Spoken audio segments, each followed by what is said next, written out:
तो स्टूडेंट ये हमारा नेक्स्ट एक्सरसाइज है, मतलब 6.4 एक्सरसाइज से रिलेटेड टॉपिक्स है जो मैं अभी कवर कर रहा हूँ, सभी अच्छे से समझेंगे। Angle between two plane, suppose कीजिए कि दो प्लेन आपको गिवन है और आपको इसके बीच का एंगल निकालना है, एंगल बिटवीन टू प्लेन। तो if equation of two plane in vector form are given, vector form में क्या रहता है, r dot n equals to a dot n, उस a डॉट एन को मैं d एज्यूम करता हूँ।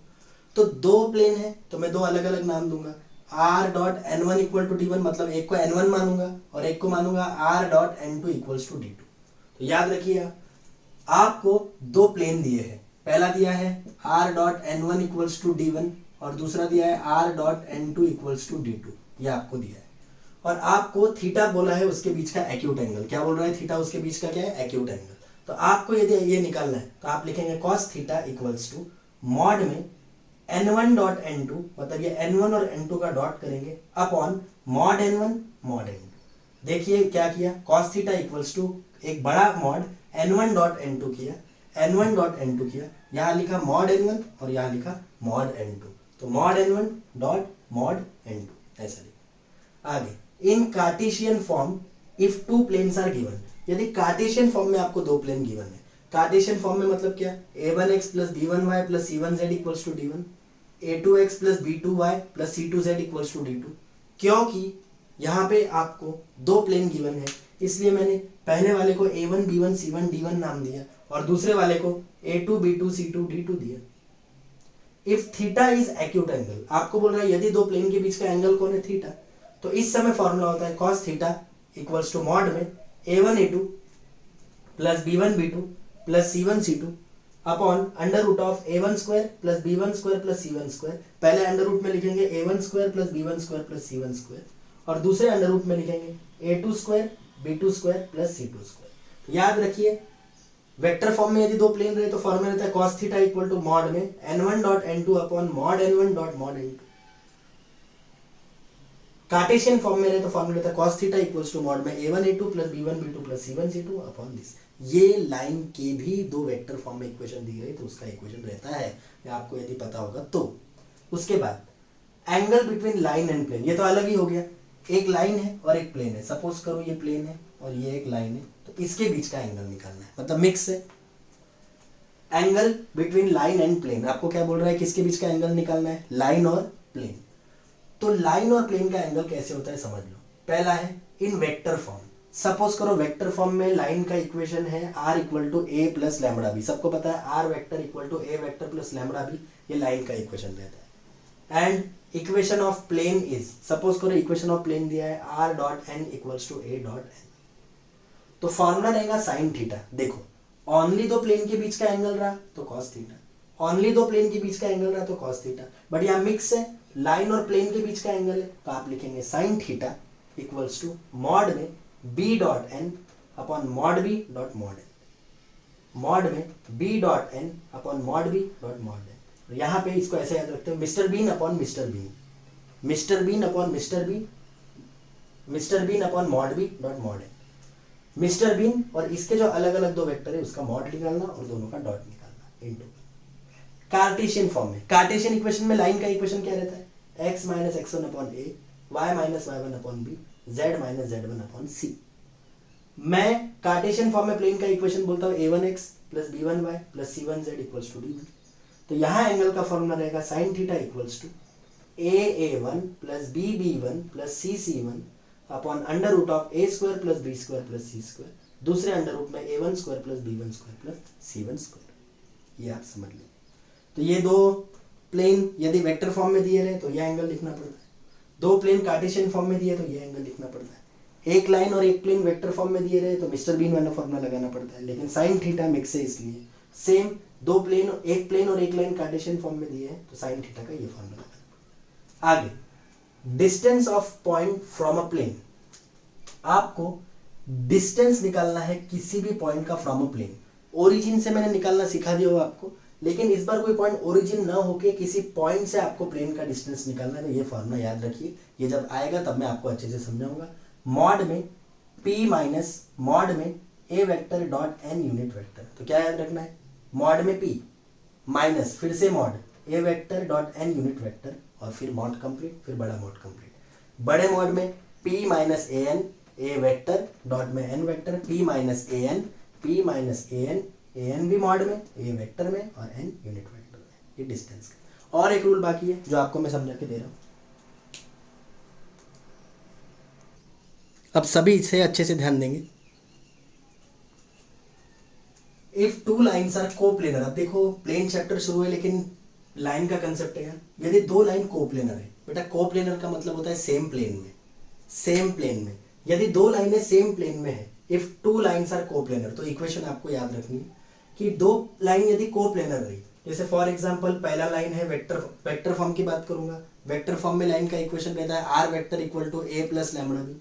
तो if two lines are coplanar, suppose करो कि टू लाइन्स कोप्लेनर है। कोप्लेनर है क्या मतलब, सपोज करो पहली लाइन है r vector equal to A one plus lambda b one और दूसरा है r vector equal to A to plus mu b two, ये म्यू है। तो कभी भी दो लाइनें कोप्लेनर रहेंगी, मतलब एक प्लेन में रहेंगी, जब ये सेम रहेगा a one dot B one cross B two और a two dot B one cross B two, जब इसकी वैल्यू इक्वल रहेंगी तो समझ जाना ये दोनों लाइनें जो गिवन है ये कोप्लेनर है, मतलब एक ही प्लेन में है। तो कभी भी याद रखना कि सपोज करो ये दो लाइनें जो है ये कोप्लेनर तभी होंगी जब A one dot B one cross B two equal to A two dot B one cross B two. अब वो एक ही प्लेन में होंगी, मतलब प्लेन का इक्वेशन भी बता सकते हैं। तो मैं बोलूंगा equation of plane containing them, मतलब ऐसे प्लेन का इक्वेशन जिसमें ये दोनों लाइनें अवेलेबल है।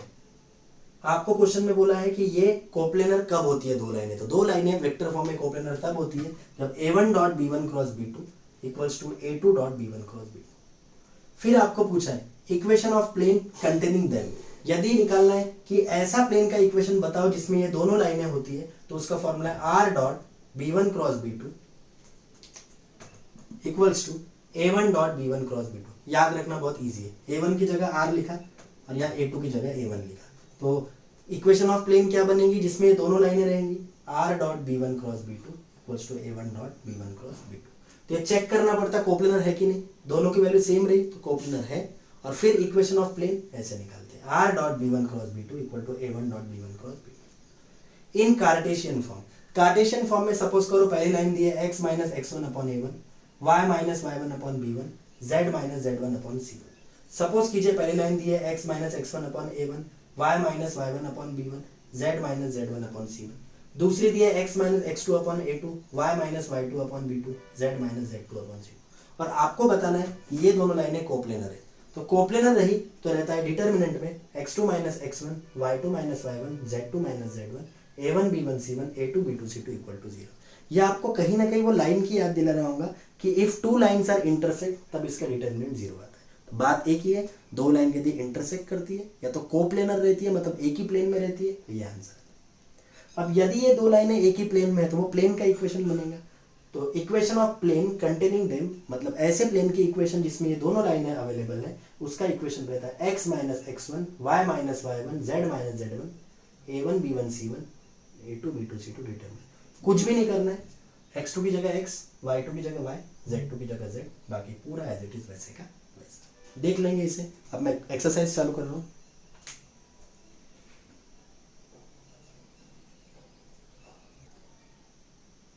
अब सभी ये जो क्वेश्चन आपको दिए हैं 6.4 का पहला और दूसरा, इस क्वेश्चन की तरफ ध्यान देंगे।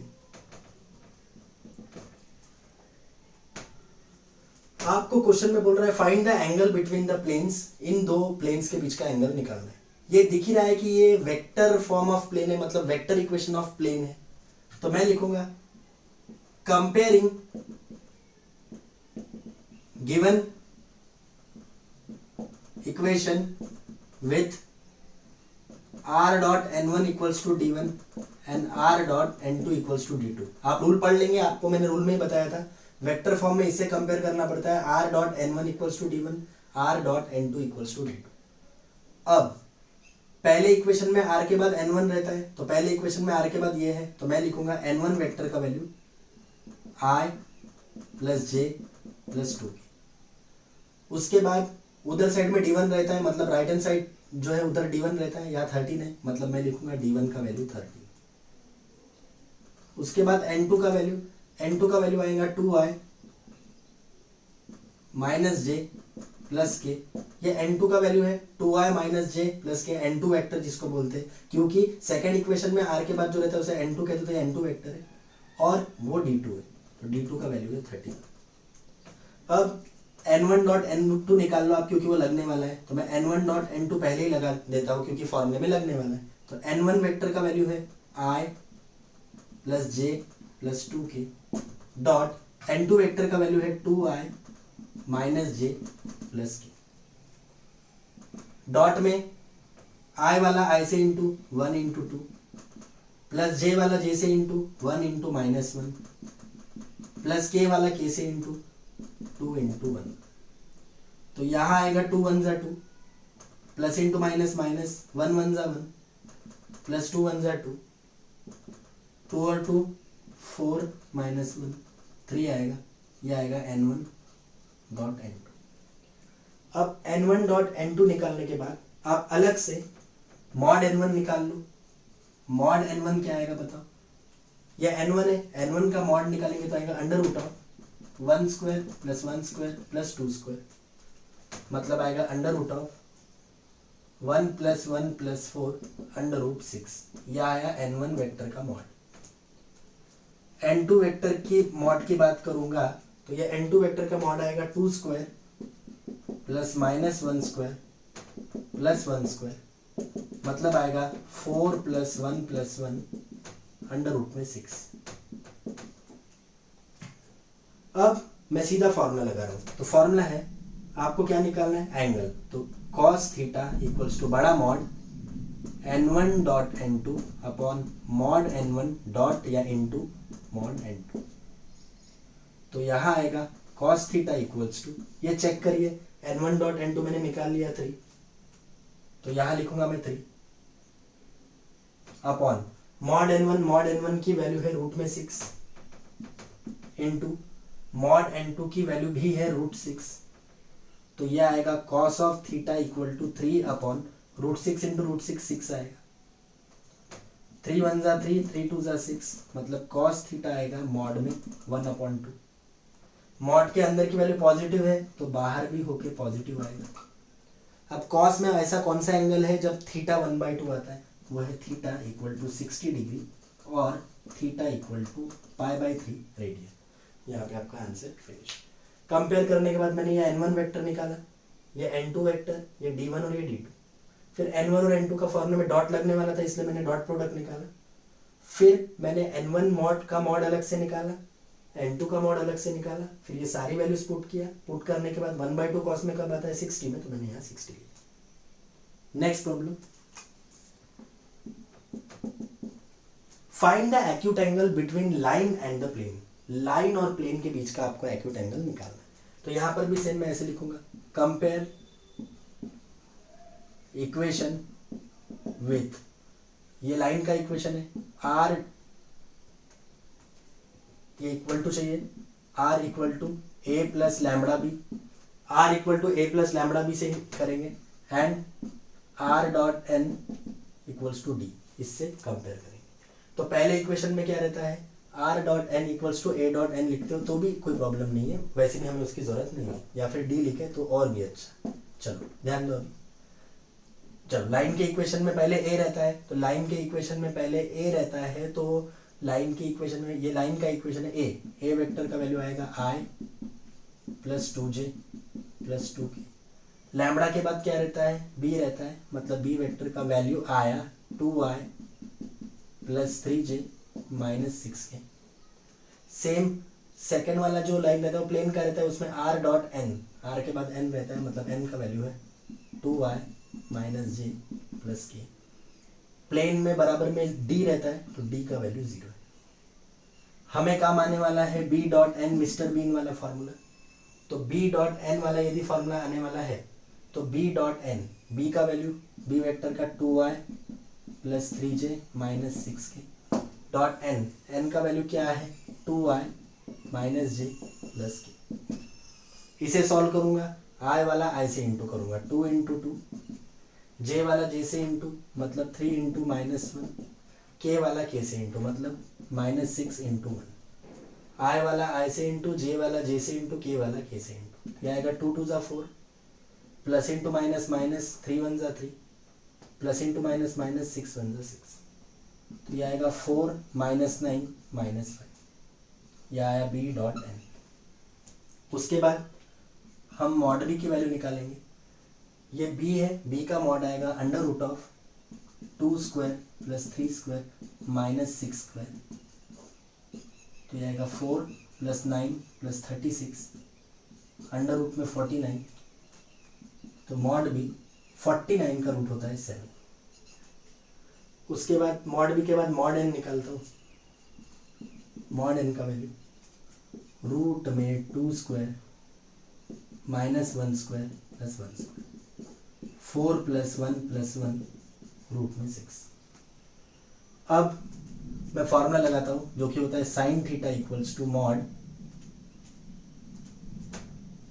B dot n upon mod b dot mod n, तो ये आएगा sine theta equals to, check कीजिए बी डॉट एन जो है उसका वैल्यू आपने क्या निकाला है, आपने बी डॉट एन जो है उसका वैल्यू निकाला है, बी डॉट एन का वैल्यू निकाला है -5।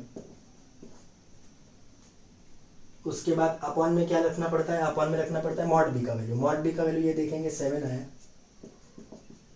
इंटू ये √6 आया, तो इसमें छोटे में लिख देता हूं मैं sine theta equals to, minus का मॉड लेंगे तो प्लस हो जाएगा, तो ये आएगा 5/7 √6, मतलब आप लिख सकते हो theta equal to sine inverse of 5/7 √6, theta equal to sine inverse of 5/7 √6। यहाँ पे आपका आंसर फिनिश। देख लेंगे इसे आप।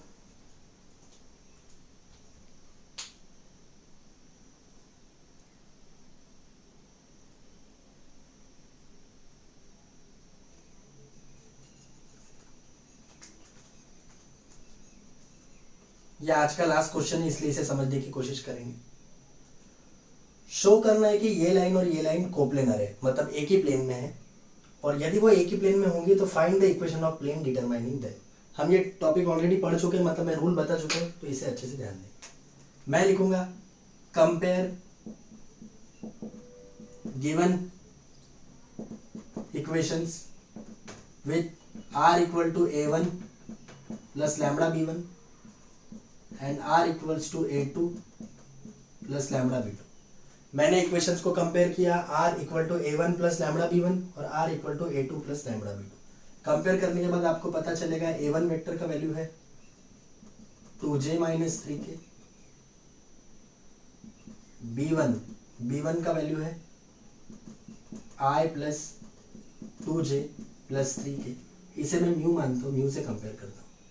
तो सेकंड इक्वेशन से कंपेयर करके पता चलता है कि म्यू के पहले a2 रहता है, मतलब a2 वेक्टर का वैल्यू है 2i plus 6j plus 3k, और म्यू के बाद क्या रहता है b2, तो b2 वेक्टर का वैल्यू है 2i प्लस 3j प्लस 4। अब आपको जिसकी जरूरत पड़ने वाली वो मैं पहले निकाल देता हूँ, तो b1 क्रॉस b2 इसकी नीड आपको पड़ने वाली। क्रॉस कैसे निकालते हैं, डिटर्मिनेंट लेते हैं i वेक्टर, j वेक्टर और k वेक्टर। b1 वेक्टर के कोएफिशिएंट है 1 2 3, यहाँ लिखूंगा मैं 1 2 3। b2 वेक्टर के कोएफिशिएंट है 2 3। अब यहाँ i कट करेंगे, i कट करने के बाद आएगा 2 3 3 4 माइनस j कट करेंगे तो क्या आएगा 1 3 2 4 प्लस k कट करेंगे, k कट करने के बाद आएगा 1 2 2 3, तो यहाँ आएगा i, इसे मैं डायरेक्ट सॉल्व कर देता हूँ, तो ये आएगा 4 2 जा 8 माइनस 3 3 जा 9, ये 3 3 जा 9 माइनस j 4 1 जा 4 माइनस 2 3 जा 6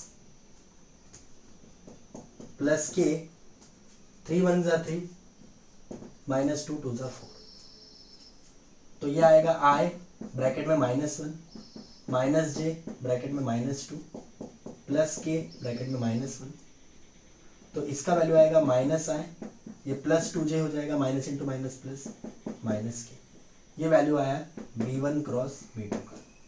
अब आपको पहले शो करना है कि ये दोनों लाइनें कोप्लेनर है। मैंने आपको कोप्लेनर के बारे में बताया था कि कभी भी दो लाइन कोप्लेनर रही तो a1 dot b1 cross b2 और a2 dot b1 cross b2 की वैल्यू सेम होती है। तो आप लीजिए पहले A1 dot B1 cross B2।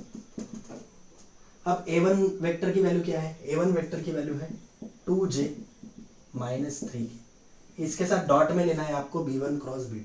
B1 cross B2 की वैल्यू है आपकी minus i plus 2j minus k।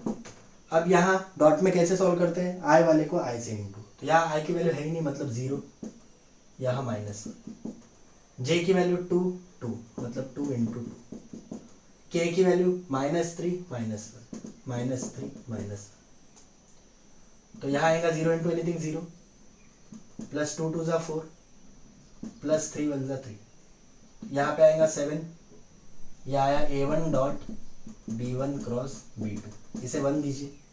अब जैसे A1 dot B1 cross B2 निकाले आपने, वैसे ही अभी निकालिए आप A2 dot B1 cross B2। चलो A2 वेक्टर क्या है? A2 वेक्टर है 2i plus 6j plus 3k dot में B2 क्या है? B2 है 2i, अच्छा सॉरी, A2 के बाद आपको लिखना क्या पड़ता है डॉट में? B1 क्रॉस B2 की वैल्यू। B1 क्रॉस B2 की वैल्यू क्या है? Minus i plus 2j minus k। अब यहाँ पे भी डॉट कीजिए, i वाला i से इंटू 2 इंटू माइनस 1, j वाला j से into 6 into 2,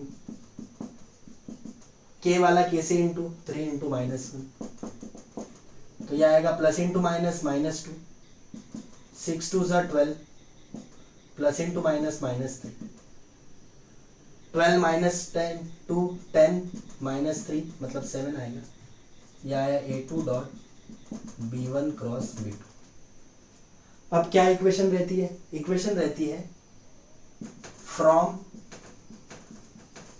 equation 1 and 2, equation 1 और 2 से A1 dot B1 cross B2 का वैल्यू भी 7 आया, A2 dot B1 cross B2 का वैल्यू भी सेम आया, मतलब मैं बोलूंगा A1 dot B1 cross B2 equal to A2 vector dot B1 cross B2। दोनों का वैल्यू क्या आया? सेम। और जब दोनों का वैल्यू सेम होता है तो वो क्या होते हैं? कोप्लेनर। इसलिए गिवन 2 लाइंस आर कोप्लेनर, इसलिए मैं बोलूंगा कि जो गिवन 2 लाइंस है वो कैसी है? कोप्लेनर है। अब आगे क्या बोला है? आगे बोल रहा है find the equation of plane determine them. क्योंकि ये दोनों लाइनें कोप्लेनर है तो ये दो लाइनें जिस प्लेन में उसकी इक्वेशन निकालेंगे, तो मैं लिखूंगा जो कि मैं आपको बता चुका हूं,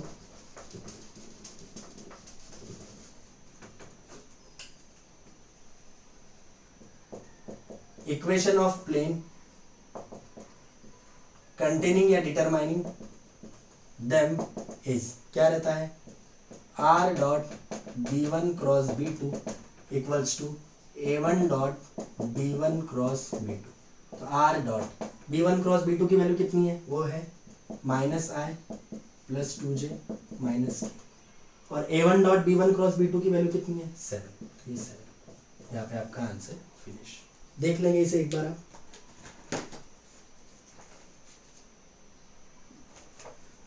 तो यहाँ आप ध्यान देंगे, आपको दो लाइनें गिवन थी वेक्टर फॉर्म में और आपको पूछा था कि वो दोनों कोप्लेनर है कि नहीं, और यदि वो कोप्लेनर है तो आपको इक्वेशन ऑफ प्लेन बतानी है जिसमें ये दोनों लाइनें आती है। पहले मैंने इसे कंपेयर किया, R vector equal to A1 plus lambda B1, R vector equal to A2 plus mu B2। उसके बाद लैम्बडा के पहले A1 होता है, मतलब ये देखिए ये A1 ये B1 ये A2 और ये B2। फिर फार्मूले में जो जो लगने वाला है वो वैल्यू पहले निकाल दिया। पहले निकाला B1 क्रॉस B2, आई जे के डिटर्मिनेंट 1 2 3 2 3 4। इसको सॉल्व करने के बाद ये आया minus i plus 2j minus. उसके बाद A1 dot B1 cross B2 निकाला, A1 की value 2j minus 3k, B1 cross B2 की value minus i plus 2j minus. इसे सॉल्व करेंगे, i वाली वैल्यू है ही नहीं मतलब 0, तो आएगा 0 into minus 1, 2 into 2 minus 3 into minus 1, 7 आया। जैसे मैंने A1 dot B1 cross B2 निकाला, सेम मैंने निकाला A2 dot B1 cross B2। A2 vector की वैल्यू है 2i plus 6j plus 3, B1 B2 की value minus i plus 2j minus की। इसे सॉल्व करूंगा तो आएगा 2 into minus 1, 6 into 2, 3 into minus 2 into minus 1 minus 2 आएगा, 6 2 12 आएगा, प्लस इंटू माइनस माइनस 3 1 3 आएगा। इसे सॉल्व करेंगे, 12 में से 2 गया 10 आएगा, 10 माइनस 3 7 आएगा। तो 1 और 2 से एक साइड सेम, तो यहाँ का दूसरा साइड भी क्या होगा, same. Therefore given two lines are coplanar, इसलिए हम बोलेंगे गिवन टू लाइंस क्या है, कोप्लेनर है। अब equation of plane containing them, ऐसी इक्वेशन बनानी है प्लेन की जो इन्हें कंटेन करती है। क्या आएगा, R dot B one cross B two, ये रूल में पढ़ लेना, equal to A one dot B one cross B two. A one dot B one cross B two की वैल्यू 7 है, B one cross B two की value है minus i plus 2j minus, यहाँ पे आपका आंसर फिनिश। तो मैंने आज एंगल निकालना सिखाया और आपको ये सिखाया कि कभी भी आपको कोप्लेनरिटी पूछिए तो कैसे निकालना। प्लीज़ आप अच्छे से पढ़ेंगे और अच्छे से इसकी रिवीजन करेंगे। और आपको कुछ भी डाउट होगा तो आप कमेंट सेक्शन में लिख के भेजेंगे या व्हाट्सएप ग्रुप में ज़रूर पूछेंगे। Thank you.